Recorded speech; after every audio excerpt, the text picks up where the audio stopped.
Hello everyone. So yesterday we were talking about loops.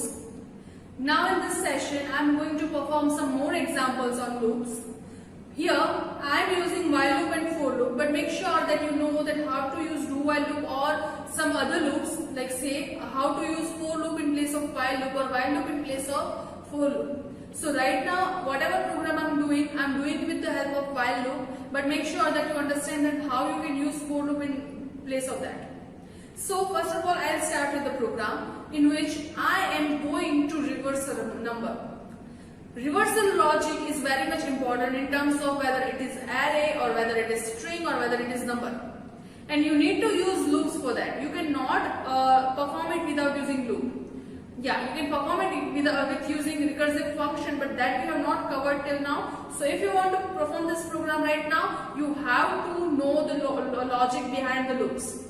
How I can do that? So first of all, I would like to write the command, because I am writing a program. Write a program to reverse a number. So what exactly the aim is? If user have entered 1, 2, 3, then the output should be printed as 3, 2, 1. If user have entered 21, then output should be printed as 1, 2. If user have entered 1, then output should be printed as 1 only. How I can do that? So first of all, the similar thing I need to do is include stdio.h int main, inside main return 0 here. First of all, I need to take the value of from user, that what number they want to reverse. Int num. Then say printf enter number. Here scanf %d and num. Right? So user will be able to enter the number. Say user have entered 3, 2, 1 over here, or say 1, 2, 3. 1, 2, 3 is entered by user, and I'm going to enter the same number. Now what is going to be happen? I need to first print 3. Then I need to print 2. Then I need to print 1. So what exactly I am going to do? I am going to take the last digit, then just chopping that digit. So 1, 2, 3 becomes, after printing 3, becomes 1, 2. Now chopping the last digit of 1, 2, that means I am taking 2 from that and printing 2, and then I am left with 1, after chopping it, and I am printing 1. So now the new value of n becomes 0 after removing 3, 2, 1, all of them, all of the reminders. So when the value of n becomes 0, right, at that time I am going to stop this procedure. So what is going to be happen? See, any number is made up of unit places and tenth places. Say 1, 3, in 1, 3, 1 is at 10th place, so 1 into 10 is being happened, and then 3 is added to that. You know this logic. So to perform this program, you must be having some good mathematical basics to understand. So what exactly I am going to do to reverse the number? First, I'll take the remainder from unit place, multiply it with 10 or say some predefined number. After multiplying it, I am going to add the previous remainder to that number. See, I am going to show you the procedure. If I am not writing it without a loop, then what I am going to do? First, I am taking num. New num will be first. I am taking remainder. So remainder is num modulo 10. That's how I get remainder. So R is becoming 3 right now. Then what I'm going to do, I am going to say my new number REV, reverse is my old reverse number. I'm showing you why I'm writing this, into 10 plus R. So every time in my old number, I am going to multiply 10 and then I'm going to add remainder. But for the first time, I will not have any previous number, reverse number. So that's why I am initializing reverse as 0. So for the first time, reverse is 10 is multiplied with 0. So remainder will be 3 over here. So here the reverse number become just 3. Right? Now I don't want the entire number 1 to 3. I want 1 to. And to be new number, that is 1 to. So I am doing n equal to, so say num equal to num divided by 10. This is the code without using loop. See, I am not using loop over here. Now next time the number become 1 to. Here now R will be num modulo 10 again. But now the modulo will be 2. What I'm going to do, reverse equal to reverse into 10 plus R.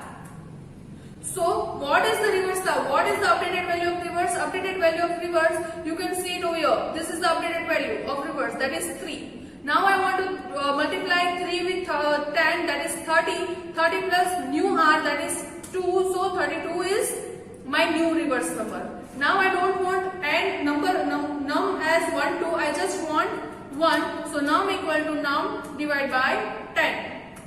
So new num become 1. Now the new num become 1. I am doing same thing. R equal to num modulo 10. That is 1. Rev equal to the latest value of reverse into 10 plus R. That is 32 into 10, that is 320 plus 1. So 321. Now num become num divided by 10. Now if you divide 1 with 10, as num is integer, here 0 is left. And as 0 is left, I just want to printf, say reverse is percentage D, here REV. Okay, I am printing reverse. Let me just execute this first, reverse.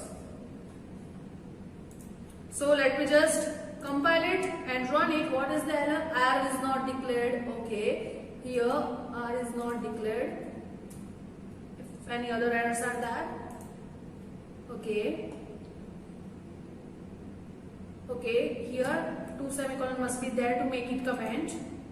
See, if you are seeing an error, you must be able to solve it as well. That's only I can consider that these are the silly mistakes. If you don't know the basics, then you cannot solve the error. Make sure that. Now I'm entering 1 2 3.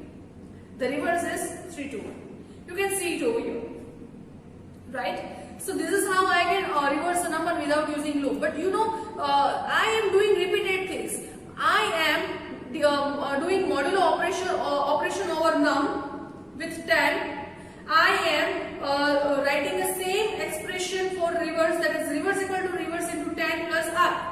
Also num equal to num by 10. I am doing the same thing. You can see this is the same thing. This is the same thing. Only the output will change. So I can just put the statement inside loop and I can just remove this. Let me just remove this. How I can do this? While n greater than 0, because this is all happening until I'm not having n as 0. So I'm just printing it inside loop. Sorry, I'm just putting it inside loop, and I'm just removing these comments because it will not be same for each iteration. It will change with each iteration. And here, once it comes out of the loop, it will just print reverse number. See, if you have written this print inside the loop, then it will be printed for each iteration. I don't want it to be printed for each iteration. I just want it to be printed at the last of after the last iteration. So if I just save this program right now, compile it and run it. Okay, so it was not and, it is num. While the value of num is greater than 0, I am doing the same thing. Okay. 1, 2, 3, 3, 2, 1. See how smaller the code is. This is called efficient code. This is called, say, optimized code. This is how I can perform reverse of the number. I hope you enjoyed this class, and if you have any doubt, you can just comment below the comment section. In previous session, we have talked about reverse of a number. Now in this session, you can see the previous code over here. Now, what if I want, instead of finding the reverse, I want to find the sum of digits. Say, if I have if user have entered value 1, 2, 3, then the sum of digits will be 6. So, I want 6 to be printed. So, what will be the change over here? So, let me just close this output here. Instead of reverse of a number, sum of digits. So, if user have entered 1, 2, 3, the answer must be 6. 6 should be printed. What will be the change over here? First, see, you can take this variable name as it is, but for making it more clear, I am just changing it. So instead, I am just removing all of this. Instead of rev, I am using sum. Now, what will be the change? Here, r equal to num. So first I need to have the last modulo, last remainder. That means 3. Once I get 3, I do not need to multiply it. I just need to add each reminders to the previous sum. So initially sum is 0. So for the first time sum equal to sum plus r. So initially sum is 0. So 0 plus new first time the r will be 3. Here remainder will be 3. So the sum is 3 and number become 1, 2. After second iteration, 1, 2 is greater than 0. You can see the code over here.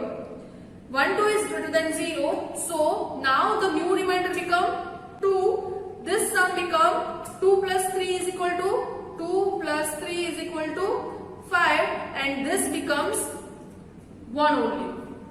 Right? Now becomes 1. Now it will check the condition again. 1 is greater than 0. So now my new r become 1 modulo 10. That means 1 here 5 plus 1, that is 6, and here it will be say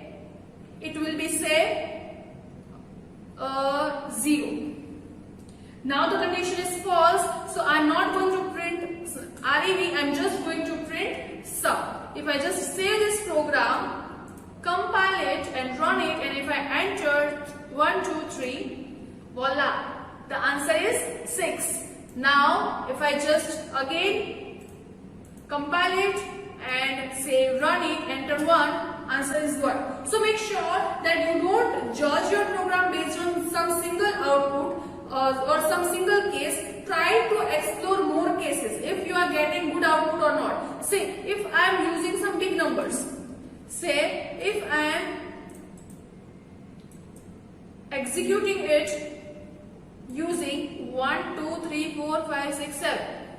Reverse is, say here I have to write not reverse, sum of digits. Right? Save the program, execute. I'll get the wrong answer, but I'll show you how. If I'm getting the 1, 2, 3, 4, 5, 6, 7, 8, or okay. Is it 45? Can you just check it? 9 plus 10 plus 10 plus 10 plus 10. Yeah, it is the correct answer. But sometimes for some compiler, what error you may occur? See, here it is not occurring. But sometimes when you are entering some bigger number, you will not get the correct output. At that time, it may happen that whatever integer you have used, the size of that integer is smaller in your computer. So the range of numbers is smaller. So at that time you have to use long integer or something like that. It is not happening over in my computer, but it is the general error that student may face during their practical exams. So make sure that you understand this concept. For sometimes for some longer number or larger numbers, you will not get appropriate output and you will get the garbage value as an output. So it is, if someone asks you that why it is happening, then you can say that in this particular machine, the data type is having smaller in size, so the range of numbers is smaller, so it is not accepting the larger number as a input. So I hope you enjoyed this class and you understand this concept. If you have any doubt, you can just comment below the comment section. See you in the next class. Thank you so much.